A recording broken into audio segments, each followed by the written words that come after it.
Well, my name's Steve Brooks, and I've got a passion for 50s sports cars. I think they were probably the golden age of motor racing. And I've been doing a little bit of racing in a DB3S, and I've been watching the boys at the front, which are all Listers, and thinking, how on earth do I get into that world? And this is the Lister Flat Iron. Well, Brian Lister was quite an incredible chap who started with a simple chassis and a Bristol engine. He then realised that he needed a lot more power, and he swapped to the Jaguar.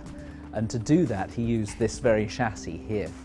And this was the first car which incorporated his concepts, which went on to become the famous Lister Knobbly. So this is the missing link between all the Knobblies that you see out there and the bit leading up to it. And this was the very car that Jim Clark learnt to drive on. It went with Naylor to Le Mans in 1958. It had some gearbox problems in the middle of the race, but it was actually the first Lister to finish the race.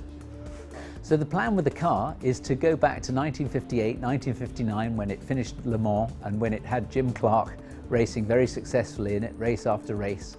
It was seen all over the UK, and to a lot of people, a lot of enthusiasts, it was the first Lister they ever saw.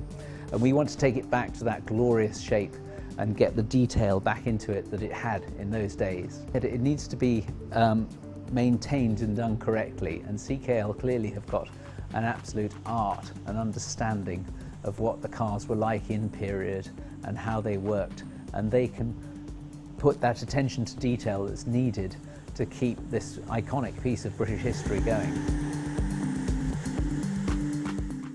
My name's Chris Keith-Lucas. The company is called CKL Developments Limited, and not surprisingly that's my initials. And I've been doing this for about 40 years now, and these Jaguars are really what we know and love. The car came to us from Italy. It had been there for some 40 years and not seen over here in all that time. The paint has come off the body, and now we're getting the body back to its original shape.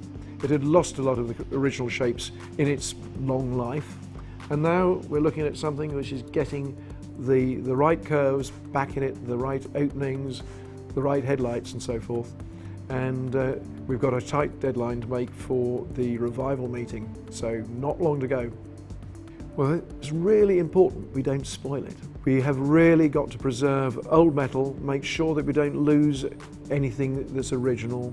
We've got to make sure that when the anoraks get their books out and say, it shouldn't have that headlight there, or it shouldn't have that spotlight there, we can say, no, that is absolutely where it ought to be.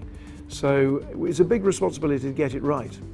It's not a cheap job to do, and it's got to be right first time, because the people at Goodwood at the revival meeting will be looking at that with a very knowledgeable eye.